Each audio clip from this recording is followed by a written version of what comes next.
오늘 우리에게 주신 하나님의 말씀은 사무엘상 31장 1절로 6절까지의 말씀입니다. 사무엘상 31장 1절로 6절까지의 말씀을 제가 봉독해 드리도록 하겠습니다. 블레셋 사람들이 이스라엘을 침해 이스라엘 사람들이 블레셋 사람들 앞에서 도망하여 길보아 산에서 엎드려져 죽으니라. 블레셋 사람들이 사울과 그의 아들들을 추격하여 사울의 아들 요나단과 아비나답과 말기수아를 죽이니라. 사울이 패전함에 활 쏘는 자가 따라잡으니 사울이 그 활 쏘는 자에게 중상을 입은지라. 그가 무기를 든 자에게 이르되 내 칼을 빼어 그것으로 나를 찌르라. 할례 받지 않은 자들이 와서 나를 찌르고 모욕할까 두려워하노라 하나 무기를 든 자가 심히 두려워하여 감히 행하지 아니하는지라. 이에 사울이 자기의 칼을 뽑아서 그 위에 엎드려지매 무기를 든 자가 사울이 죽음을 보고 자기도 자기 칼 위에 엎드려져 그와 함께 죽으니라. 사울과 그의 세 아들과 무기를 든 자와 그의 모든 사람이 다 그날에 함께 죽었더라. 아멘. 오늘은 사무엘상 31장의 말씀을 가지고 복음 있는 죽음, 복음 있는 죽음이라고 하는 제목으로 함께 하나님 말씀을 나누도록 하겠습니다. 육체의 시글락이 무너지고 맞게 된 죽음의 위기에서 영혼의 시글락이신 하나님을 찾아서 위기를 벗어난 다윗의 이야기를 우리가 지난주에 함께 보았습니다. 그리고 오늘은 그 이야기에 이어서 죽음의 위기를 동일하게 맞게 된 사울의 이야기를 함께 보려고 합니다. 사울의 첫 시작은 수줍음 많은 청년의 모습이었지요. 그랬던 그가 기름 부음을 받아서 이스라엘의 초대 왕이 됩니다. 그랬던 또 그가 여러 우여곡절을 지나서 그의 마지막 전투인 또 길보아 전투에 오늘 이르게 됩니다. 사울의 아들들은 블레셋과의 이 치열한 전투에서 모두 전사를 하게 되죠. 그리고 블레셋 군대에게 쫓기던 사울은 블레셋 군사가 쏜 화살에 맞아서 중상을 입게 됩니다. 크게 상처를 받은 그 몸으로 더 이상 도망갈 수 없다는 생각을 하게 된 사울은 자신의 무기를 드는 자에게 그 자신의 칼을 빼어서 자신을 찔러 죽이라고 명령을 내리게 되지요. 블레셋에게 붙잡혀서 모욕과 수치를 당하다가 그렇게 고통 가운데 죽는 것보다 차라리 그렇게 죽는 것이 더 낫다고 여기고 자신의 무기를 든 자에게 그러한 명령을 내린 것입니다. 그러나 무기 든 자도 그의 명령을 왕의 명령으로 듣기는 듣지만 그러나 차마 그렇게 할 수는 없었던 것이죠. 그래서 그 명령을 따르지 못하게 됩니다. 그러자 사울은 스스로 자신의 칼 위에 엎드려 죽음을 택합니다. 사울은 마지막 순간까지도 자신이 자기 인생의 주인이 되어 죽음까지도 명령을 내립니다. 어느 누가 죽음을 명령할 수 있을까요? 죽음은 우리에게 다가오는 것이고 그 죽음의 명령을 그냥 받아들일 뿐인데 말입니다. 그런데 마지막 순간까지 사울은 자신의 삶의 주인이 되어서 죽음까지도 명령을 내립니다. 복음이 없는 삶, 복음 없이 고난을 겪고 복음 없이 인생을 살다 복음 없이 죽음을 맞게 된 바로 그 모습이 바로 오늘 우리가 함께 보는 사울의 모습입니다. 복음이 없는 소망이 끊긴 인생의 마지막이 바로 오늘 본문과 같은 사울의 죽음이라고 하는 것이죠. 마지막 순간 자기 스스로 자신의 죽음을 명령 내릴 정도로 사울은 복음이 없는 삶을 살았고 그 복음이 있어야 하는 그 자리에 자기 자신을 놓고 살았던 그러한 사람입니다. 자기 인생의 가장 가운데 그 중심에 복음이 있어야 하는데 그는 복음을 놓지 않았고 하나님이 아닌 자기 자신을 자기 인생의 중심에 놓고 살다가 복음 없는 죽음을 이렇게 맞게 되는 것이죠. 여러분은 기도를 하며 신앙생활을 걸어가실 것입니다. 그런데 기도에 만약 질이 있다면 모든 기도가 같은 기도는 아닐 터이니 말입니다. 기도에 질이 있다면 그 기도의 질을 결정하는 요소 중에 중요한 것 중에 무엇이 있다고 생각하시나요? 여러 가지를 손꼽아 볼 수 있지만 가장 중요한 것 중에 하나는 그 사람의 기질이에요. 기도의 질을 결정하는 것 중에 중요한 것이 그 사람의 기질이라고 하는 것이죠. 그런데 우리가 사무엘상 1장부터 마지막 장인 오늘 31장까지 보면 사울 왕에게 나타나는 그의 마음의 바닥에 있는 그 무엇인가를 발견하게 되는데 그것은 바로 낮은 자존감입니다. 이 마음은 결국 다윗이라는 뛰어난 장수를 자기 수하에, 자기 손 아래에 두고 있음에도 불구하고 그에 대한 열등감으로 인해서 결국 그를 내쫓게 되지요. 사울에게 다윗은 함께 있을 때에는 열등감의 원인이 되었고 멀리 있을 때에는 두려움의 이유가 되었습니다. 그 이유는 그에게 낮은 자존감이 영혼의 깊은 바닥에 놓여 있었기 때문이에요. 엄연히 왕은 사울이죠. 사울 자신이 왕인데도 불구하고 그래서 그는 다윗의 충성을 받는 왕으로 그냥 있으면 될 텐데 그는 복음이 아닌 자기 자신을 중심에 놓는 마음으로 인해서 열등감과 낮은 자존감에 휩싸이게 됩니다. 이러한 마음을 갖고 인간관계를 맺다 보니 격앙된 분노를 갖기도 하고 끊이지 않는 두려움으로 창을 던지고 광야를 휘젓다가 마침내 무당을 찾아가기도 하는 것이죠. 만약 사울이 십자가 위의 강도처럼 디베랴 바닷가의 베드로처럼 회개하고 하나님께 돌아왔다면 사울의 마지막은 전혀 다른 마지막이 되었을 것입니다. 사울이 만약 복음을 받아들였다면 다시 하나님 앞으로 나아갔다면 그는 전혀 다른 인생의 결론을 맞이할 수 있었을 거예요. 사울이 자신의 죽음을 스스로 명령을 내립니다. 그래서 마치 사울이 죽음보다 강한 것처럼 보이지요. 매우 용맹해 보입니다. 그러나 사실 그의 인생은 죽음에 정복된 인생이었어요. 복음이 없으면 사울과 같은 죽음에 정복된 인생을 살게 됩니다. 죽음이 두려워서 마침내 죽음을 스스로 명령을 내리게 되는 그러한 지경에까지 이르게 되는 것이죠. 그러나 복음이 있다면, 내게 복음이 있으면 예수 그리스도와 같이 죽음을 정복하는 인생을 살 수 있게 되는 거예요. 고린도전서 15장 55절의 말씀을 제가 세 번역으로 읽어 드립니다. 죽음아, 너의 승리가 어디 있느냐? 죽음아, 너의 독침이 어디 있느냐? 죽음을 향하여서 복음이 있는 인생이 던질 수 있는 말은 바로 이런 말이에요. 죽음아, 너의 승리가 어디 있느냐? 죽음아, 너의 독침이 어디 있느냐라고 하는 이 말을 우리가 할 수 있는 것이죠. 오직 복음이 있는 자만이 죽음을 향해서 이런 명령을 내릴 수 있는 것입니다. 이는 사울이 죽음을 향해서 내렸던 명령과는 전혀 다른 명령이지요. 사울이 스스로 목숨을 끊는 것, 그 사울의 자결은 죽음 앞에서마저 하나님에 대하여 아니오라고 말하는 자의 최후의 모습이에요. 복음이 없으니 복음 없이 맞이하게 되는 그 마지막 순간에 하나님이 없기에 하나님을 향하여 아니오라고 말하고 스스로 죽음을 향해서 뛰어드는 모습이 바로 사울 왕의 마지막 모습입니다. 그러나 예수님은 십자가 위에서의 죽음 앞에서 하나님께 대하여 예라고 말씀하시죠. 겟세마네 동산에서의 하나님의 그 긴 침묵과 그 죽음의 두려움 속에서도 하나님은 끝내 예라고 말씀하십니다.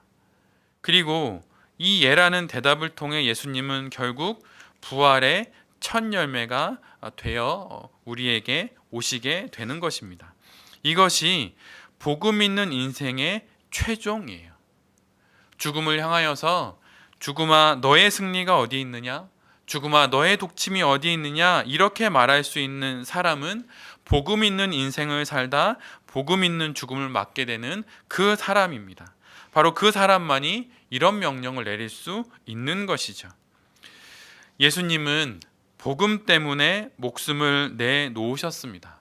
그리고 복음으로 죽음을 이기고 부활의 첫 열매가 되시죠.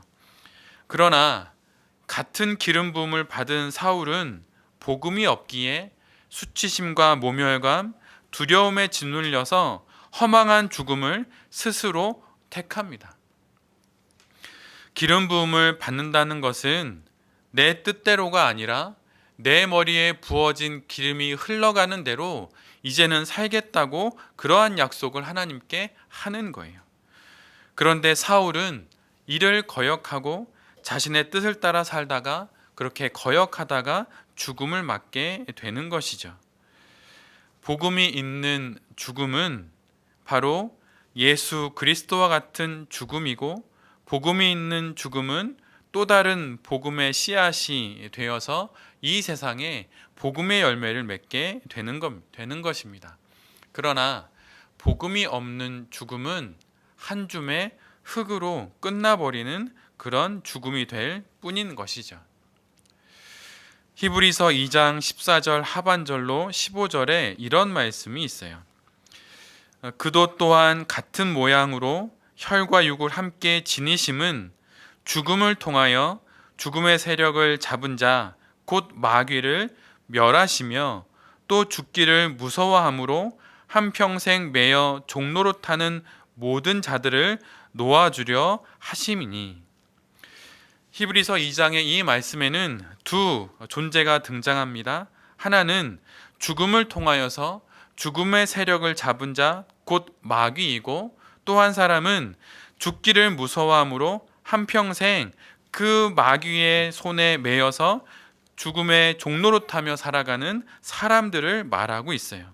그런데 이 앞부분에 예수 그리스도께서 우리와 같이 육신을 입고 이 땅에 오셔서 죽음을 이겨내심으로 말미암아 우리로 하여금 더 이상 죽음의 종노릇하지 않고 살아갈 수 있도록 했다고 히브리서 2장은 우리에게 증거해주고 있습니다. 이처럼 그리스도 예수, 복음이 우리에게 있을 때 우리는 죽음에 매이지 않는 거예요.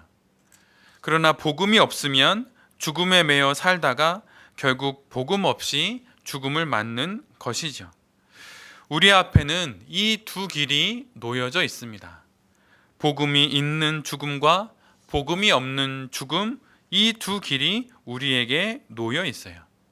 이 중에 한 인생을 선택하여 살아가는 것, 그것이 바로 오늘 주님께서 우리에게 던지시는 질문입니다. 복음이 있는 인생을 살다 복음 있는 죽음을 맞이할 것인지, 아니면 복음 없는 인생을 살다 복음 없는 죽음을 맞을 것인지 주님이 오늘 우리에게 물으시는 거예요. 여러분은 지금 복음 있는 인생을 살고 계십니까? 아니면 복음 없는 인생을 살고 계십니까? 신앙생활의 다른 말은 복음, 즉 그리스도의 죽음을 자신의 죽음으로 알고 사는 것이에요. 그게 바로 신앙생활입니다. 이를 사도 바울은 그리스도의 죽음을 짊어지고 사는 거라고 고린도 후서에 기록하고 있어요. 고린도 후서 4장 8절로 11절까지의 말씀을 제가 읽어드리도록 하겠습니다. 우리가 사방으로 우겨쌈을 당하여도 쌓이지 아니하며 답답한 일을 당하여도 낙심하지 아니하며 박해를 받아도 버림받지 아니하며 거꾸러뜨림을 당하여도 망하지 아니하고, 우리가 항상 예수의 죽음을 몸에 짊어짐은 예수의 생명이 또한 우리의 몸에 나타나게 하려 함이라. 우리 살아있는 자가 항상 예수님을 위하여 죽음에 넘겨짐은 예수의 생명이 또한 우리 죽을 육체에 나타나게 하려 함이라. 사도 바울은 예수의 죽음을 자신의 몸에 짊어짐으로 그리스도 예수의 생명이 자신의 몸에 분명히 나타나게 하는 삶을 살아가고 있다고 말을 하고 있습니다. 죽음을 짊어지고 사는 그 인생에 그리스도 예수의 생명, 바로 그 생명이 나타나기 때문에 그리스도 예수의 죽음을 짊어지고 살아간다고 그는 말하고 있어요. 근데 참으로 역설과 아이러니일 수 없는 것은 죽음을 짊어지는데 거기에 예수의 생명이 나타납니다. 오늘 제가 앞에서 읽어드린 고린도후서 4장 8절로 9절 말씀이 바로 그것을 증거하고 있어요. 우리가 사방으로 우겨쌈을 당하여도 쌓이지 아니하고 답답한 일을 당하여도 낙심하지 아니하며 박해를 받아도 버림받지 아니하며 거꾸러뜨림을 당하여도 망하지 아니하노라. 사방에 우겨쌈을 당하면 당연히 우겨쌈을 당하여서 언젠가 멸망하게 되는 것이죠. 답답한 일을 당하면 낙심하기 마련입니다. 박해를 받아 마침내 모든 이들로부터 버림받는 것이 마땅한 일이고 거꾸러뜨림을 당하면 결국엔 멸망하는 것이 당연한 일이지요. 그러나 예수 그리스도의 죽음을 짊어진 그 인생은 결코 멸망하지 않습니다. 우리가 그리스도 예수의 죽음을 짊어질 때 우리는 마침내 예수 그리스도의 생명이 드러나는 그 인생을 주님 안에서 또 이 세상 앞에서 살아갈 수 있게 되는 거예요. 도망자인 다윗이 오히려 왕처럼 행세하고 왕궁에 있는 사울 왕이 오히려 도망자처럼 보이는 이 상황들을 우리가 사무엘상 1장부터 31장까지 오면서 보며 우리가 증거하게 되고 우리가 증언하게 되는 것이 바로 이런 사실입니다. 복음은 바로 우리 안에서 이런 일들을 만들어내는 거예요. 다윗은 그리스도 예수의 죽음을 짊어진 삶을 살아갔습니다. 반면에 사울은 자신의 삶을 짊어지는 삶을 살아갔지요. 그래서 다윗은 복음 있는 인생을 살았고 사울은 복음 없는 인생을 살다 복음 없는 죽음을 맞게 되는 것입니다. 여기서 그런데 예수의 죽음을 몸에 짊어진다는 표현은 관을 매는 자를 가리킬 때 쓰던 전형적인 언어들 그대로 사용하고 있어요.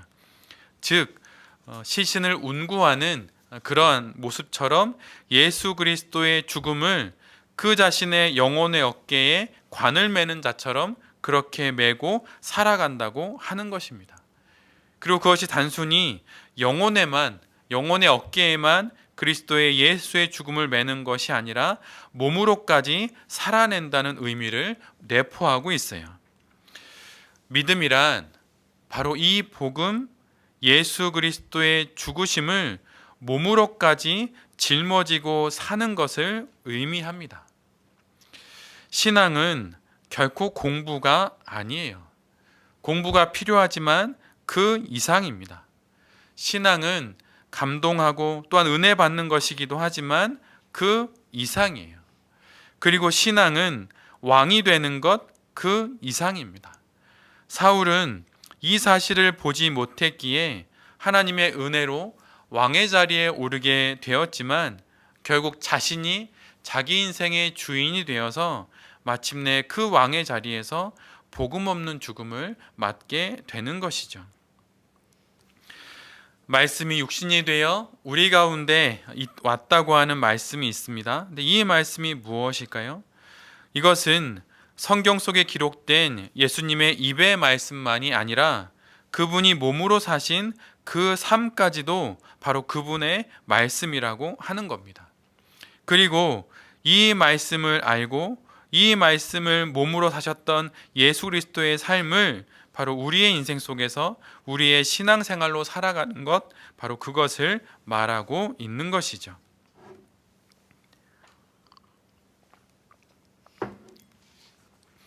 신앙은 결코 제자 훈련이 아니에요.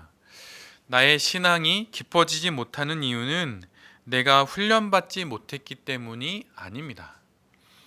신앙은 제자 훈련 그 이상이에요. 물론 훈련을 통해서 지식을 쌓고 배움이 필요한 것도 반드시 있기는 있지만 우리가 신앙이 깊어지지 못하는 이유를 거기에서만 찾을 수 있는 것은 결코 아닙니다. 우리 돌베개 교회는 성도님들을 위한 몇 가지 모임을 준비하고 있어요. 아직 돌베개 교회 성도님들에게도 다 말씀드리지 않은 모임들이 있는데 그것을 크게 두 가지로 필요 모임과 도움 모임이라는 이름으로 나누고 있습니다.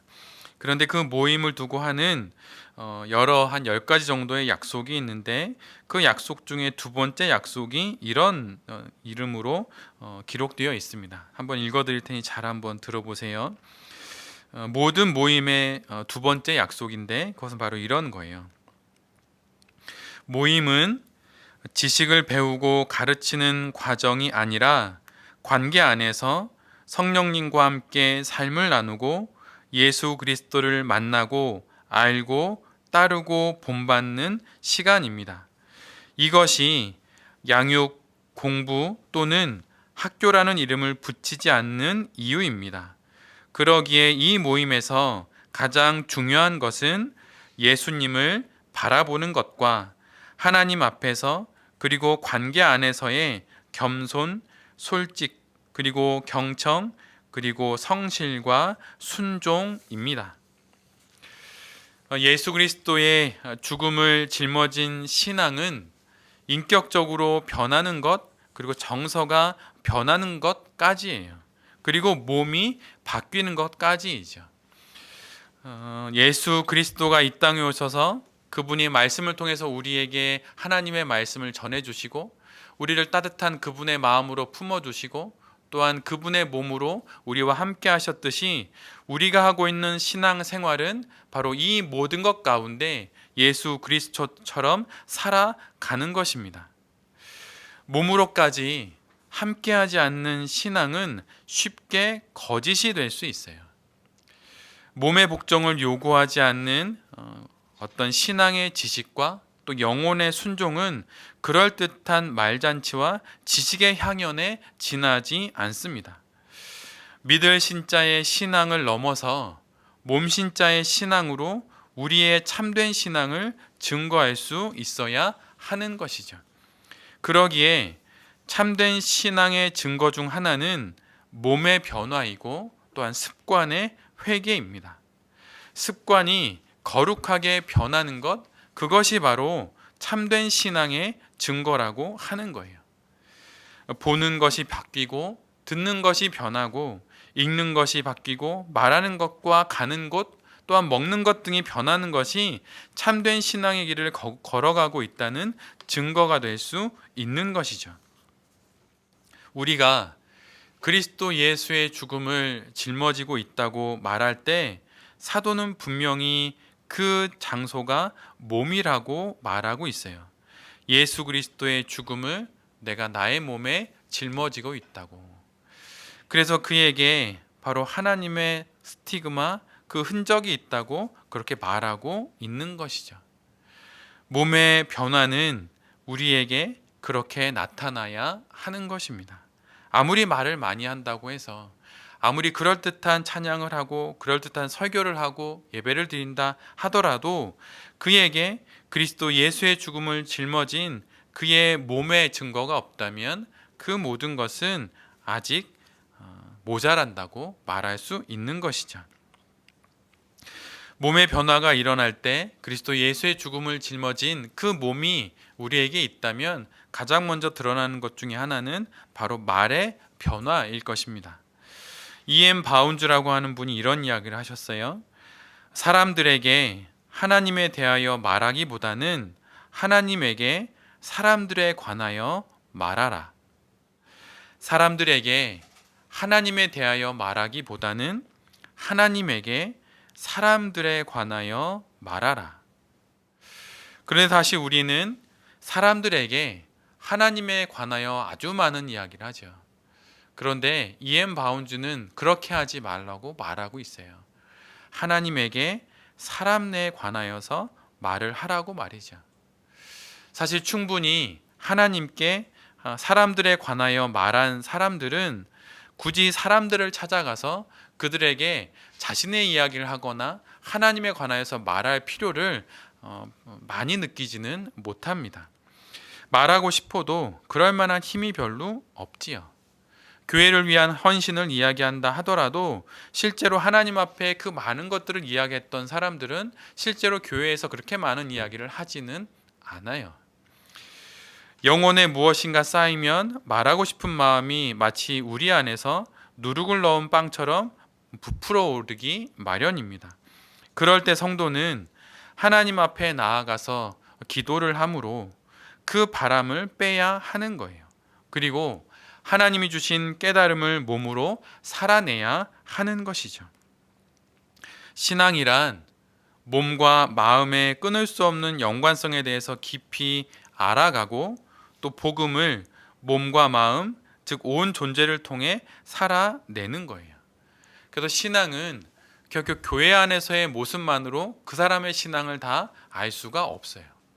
직장 생활에서의 모습과 또 가정에서의 모습, 또 거리에서의 모습, 그 모든 것들을 통하여서 그 사람의 참된 신앙을 알 수 있게 되는 것이죠. 그래서 실은 이 세상에서 가장 늦게 해도 좋은 판단은 사람에 대한 판단이에요. 교회를 위해서 헌신하겠습니다라고 이렇게 교회를 향해서 오시는 분도 1, 2년 두고 봐야 하는 것이죠.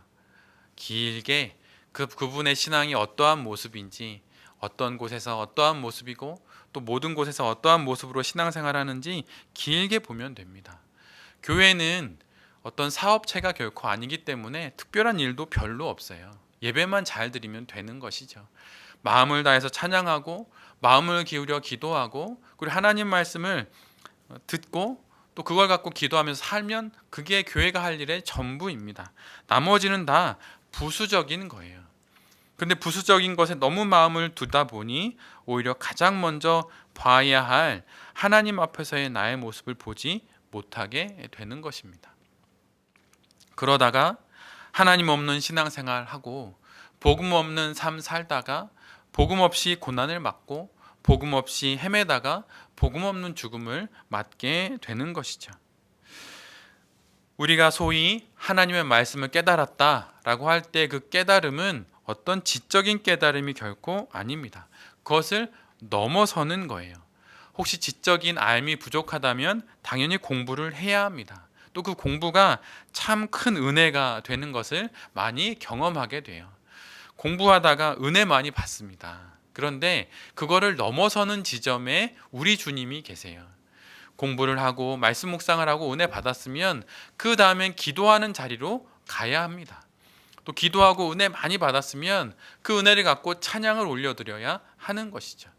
그리고 찬양 올려드리다 이제는 몸으로 하나님으로부터 받은 그 은혜를 살아내야 하는 거예요. 그래서 기독교에서 말하는 깨달음이란 내가 이전에 몰랐던 하나님의 뜻을 지적으로 알고 지적으로 알았던 그 말씀을 이루고 싶은 마음의 뜨거움이 일어나고 또 그 뜨거움을 갖고 나의 몸으로 그것을 구현하는 것까지가 깨달음이라고 하는 것이죠. 수많은 공허한 신앙이 난무하는 이유는 바로 그 지점까지 가지 않기 때문이에요. 그리고 그 지점까지 보려고 하지 않기 때문입니다. 복음 앞에 서면 저 사람의 신앙이 보이지 않아요. 복음 앞에 서면 저 교회의 흠이 보이지 않아요. 복음 앞에 서면 내 자신의 흠이 보이고 내가 섬기고 있고 내가 몸담는 교회의 부족함이 보여서 그것을 채우려고 하는 그 마음이 일어나기 마련입니다. 지금 여러분은 복음이 있는 삶을 살고 계십니까? 아니면 복음 없는 인생을 살고 계시나요? 교회가 하는 일이란 모든 성도를 그렇게 복음 앞으로 끌고 가는 거예요. 그래서 그 복음 앞에서 주님을 만나서 그의 인생이 바뀌기를, 그의 지식이 바뀌고 그의 마음이 바뀌고 그의 몸이 바뀌어서 예수 그리스도의 죽음을 짊어진 그 인생을 살아가서 예수 그리스도의 생명이 나타나는 그 아름답고 거룩한 인생을 살아갈 수 있도록 그것으로 이끄는 것이 교회가 하는 일인 것이죠.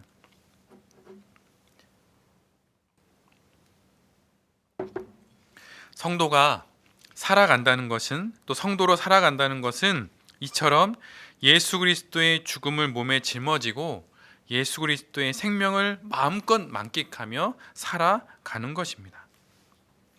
그럴 때 고난 앞에서도, 뜻하지 않은 일들 앞에서도 예수 그리스도의 죽음을 짊어짐으로 그 모든 것을 이겨낼 수 있게 되는 것이죠. 성 프란체스코가 하나님의 소명을 받은 장소가 있어요. 작은 성당인데 그 성당에는 성 프란체스코 올려드린 그 기도로, 짧은 기도로 아주 유명한 성당이 되었습니다. 그 성당에서 성 프란체스코 올려드렸던 기도를, 제 기도문을 짧은데 제가 읽어드릴 텐데 한번 그 한 구절 한 구절을 마음에 새기면서 한번 같이 기도하는 마음으로 한번 들어보시기를 바랍니다. 지극히 높으시고 영광 가운데 계신 하나님, 제 마음의 어둠을 밝혀 주십시오. 올바른 믿음과 확실한 소망, 그리고 완전한 사랑을 주십시오. 깊은 겸손과 바른 감각, 그리고 이해력을 주십시오. 그래야 항상 주님의 거룩하고 참되신 명령을 수행할 수 있겠나이다. 아멘. 프란체스코가 하나님께 간구하는 것은 바로 이것입니다. 첫 번째 간구한 것은 바로 이거예요. 하나님, 제 마음의 어둠을 밝혀 주십시오. 누가 지극히 높으신 하나님의 그 영광을 간절히 바랄 수 있을까요? 그 사람은 자신 안에 있는 어둠을 아는 사람이에요. 이 세상에 아무리 높은 신학을 쌓고 어느 누구도 경험하지 못했던 그런 신비의 영역을 경험한다 하더라도 그 안에 있는, 자신 안에 있는 그 어둠으로 인하여서 하나님을 찾는 그 성도가 되는 것만큼 귀한 것은 없습니다. 어떤 목회자도, 어떤 신학자도, 어떤 영성가도 자신 안에 있는 그 어두움을 발견하지 못한다면 그는 아무것도 아니에요. 우리 역시 마찬가지입니다. 내 마음 안에 있는 그 어두움, 그것을 발견하고 하나님 그 어두움을 밝혀달라고 지극히 높으신 하나님께 간구할 수 있는 그 기도의 첫 구절이 우리 모두에게 있어야 하는 것이죠. 내 안에 어두움이 있음을 자각하고 그것을 밝히시는 주님을 찾는 자가 되는 것, 그것이 바로 예수 그리스도의 죽음을 짊어진 자가 드려야 하는 첫 번째 기도 제목이에요. 그러기에 우리가 가장 멀리해야 되는 것이 바로 교만이라고 하는 것이죠. 지옥에서 바로 날라온 죄악, 그것이 바로 교만이라고 하지 않습니까? 그 교만이 우리 가운데 있다면 그것을 멀리해야 해요. 우리가 교만한 이유는 내게 어둠이 없다고 여기기 때문이죠. 그러나 우리 모두에게는 영혼 깊은 곳에 어둠이 있습니다. 그리고 그 어둠을 주님께 밝혀달라고 기도할 때 주님이 우리의 그 어둠을 밝히셔서 우리에게 예수 그리스도의 생명이 가득 차게 하시게 되는 것이죠. 그 다음에 프란체스코가 구하는 것은 바로 이 세 가지입니다. 올바른 믿음, 확실한 소망, 그리고 완전한 사랑이에요. 올바른 믿음이란 지식이지요. 확실한 소망이란 내 마음에 뜨겁게 달아오른 하나님을 향한 뜨거운 정서입니다. 완전한 사랑이란 몸으로 구현되는 그 사랑의 행동을 말하는 것이죠. 우리 신앙에 이 세 가지가 모두 있어야 해요. 올바른 믿음, 확실한 소망, 그리고 완전한 사랑이 우리에게 있어야 합니다. 그럴 때 우리가 깊은 겸손과 바른 감각과 또한 깊은 이해력을 갖고 하나님을 위하여서 하나님이 우리에게 내리시는 그 명령을 수행할 수 있게 되는 것이죠. 어떤 책의 제목처럼 새는 좌우의 날개로 날듯이 우리의 신앙도 마찬가지예요. 예수 그리스도의 죽음이라고 하는 한 날개와 예수 그리스도의 죽음을 짊어진 그 몸에 한 날개에 생기는 예수의 생명이라고 하는 그 두 날개로 우리가 우리의 인생을 살아갈 수 있게 되는 것입니다. 지금 내게 예수 그리스도의 죽음을 짊어진 바로 그 신앙이 있는지, 그리고 그것을 나의 온몸으로, 나의 지식과 나의 마음과 나의 영혼과 나의 육신으로 지고 감으로 말미암아 내 안에서 예수 그리스도의 생명의 날개가 지금 나와서 함께 그 두 날개로 나의 인생을 살아가고 있는지 우리 모두가 뒤돌아봐야 하는 것입니다. 그럴 때 우리가 결코 넘지 못할 것만 같았던 수많은 고난들도 우리가 넘어서고, 우리가 해결하지 못할 것만 같았던 그 수많은 문제들도 우리 모두가 해결하고 넘어설 수 있게 되는 것입니다. 칼 라너라는 신학자가 쓴 아주 얇은 책 일상이라는 제목의 책이 있어요. 근데 그 책의 첫 구절은 라이너 마리아 릴케의 다음과 같은 구절로 시작합니다. 한번 잘 들어보십시오. 너의 일생이 초라해 보인다고 탓하지 말라. 풍요를 불러낼 만한 힘이 없는 너 자신을 탓하라.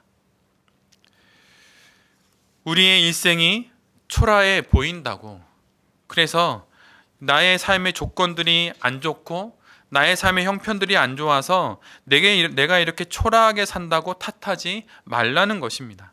오히려 우리가 탓해야 하는 것은 풍요를 불러낼 만한 그 힘이 없는 내 자신을 탓해야 한다고 그는 말하고 있어요. 우리보다 더 깊은 신학을 갖고 있고 우리보다 더 하나님과 가까이 머물고 살았던 칼 라너라는 신학자가 우리에게 주는 권면이 바로 이것입니다. 신앙이 초라하고 왜소한 이유는 신앙의 풍요를 불러낼 만한 몸의 힘이 없기 때문이라고 그는 말하고 있어요. 몸으로 살아내는 그 신앙, 예수의 죽음을 짊어지고 그것을 몸으로 살아내는 그 삶이 없기에, 그 몸이 없기에 신앙의 풍요를 우리의 일상에서 우리가 불어낼 수 없다고, 불러낼 수 없다고 그는 말하고 있습니다. 장소의 문제가 아니에요. 그리고 상황의 문제가 아닙니다. 그리고 내가 마주하고 있는 그 상대방이 문제가 결코 아니에요. 그 모든 순간에 우리가 하나님의 풍요를 불러낼 만한 그 믿음이 없고 하나님의 풍요를 불러내는 그 복음 앞에 우리가 서지 않기에 우리가 이렇게 초라한 신앙생활을 이어가고 있고 왜소한 믿음의 여정을 걸어가고 있는 것입니다. 사도 바울이 에베소 교회의 장로들에게 했던 그 마지막 고별 설교, 이젠 죽음으로 가게 되는 그 마지막 고별 설교에 그는 사도행전 20장에서 이런 말씀을 선포합니다. 내가 달려갈 길과 주 예수께 받은 사명, 곧 하나님의 은혜의 복음을 증언하는 일을 마치려 하면은 나의 생명조차 조금도 귀한 것으로 여기지 아니하노라. 죽음을 맞이하고 있는 사도 바울은 오늘 우리가 봤던 사울왕과는 완전히 다른 그런 고백을 하고 죽음을 맞이합니다. 그가 이러한 고백을 하며 죽음을 맞이할 수 있는 이유는 그가 맞이하는 죽음은 복음이 없는 죽음이 아니라 복음이 있는 죽음이기 때문이에요. 그리고 그가 그 두려운 죽음 앞에서 복음이 있는 죽음을 맞이할 수 있는 이유는 그가 복음 있는 인생을 살았고 복음 있는 고난들을 겪으며 죽음에 이르게 되었기 때문입니다. 지금 우리 모두가 어떤 상황에 있든 또 어떤 사건을 겪고 있든 또 어떤 사연을 만나고 또 어떤 사람들을 만나든 그 모든 것들은 아무런 핑계가 될 수 없고 그 어떤 이유도 될 수가 없습니다. 내가 지금 복음 있는 인생을 살고 있다면 우리는 마침내 복음으로 그 고난을 넘어서게 될 것이고 마침내 복음으로 우리의 죽음마저 맞이하게 될 것입니다. 그래서 사도 바울의 이 고백이 바로 우리의 마지막 고백이 되어 영원한 하나님 나라에 이르게 될 것이에요. 내가 달려갈 길과 주 예수께 받은 사명, 곧 하나님의 은혜의 복음을 증언하는 일을 마치려 하면은 나의 생명조차 조금도 귀한 것으로 여기지 아니하노라. 복음 있는 죽음을 알기에 자신의 생명조차 조금도 귀히 여기지 않았던 사도 바울의 이 고백이 우리 모두의 고백이 되기를 간절히 빕니다. 그리고 이 고백으로 우리의 인생을 살아서 영원한 하나님 나라에 이르게 되는 그런 복음 있는 죽음을 맞고 복음과 함께 천국에 이르게 되는 우리 모두가 될 수 있기를 간절히, 정말 간절히 기도드립니다. 아멘.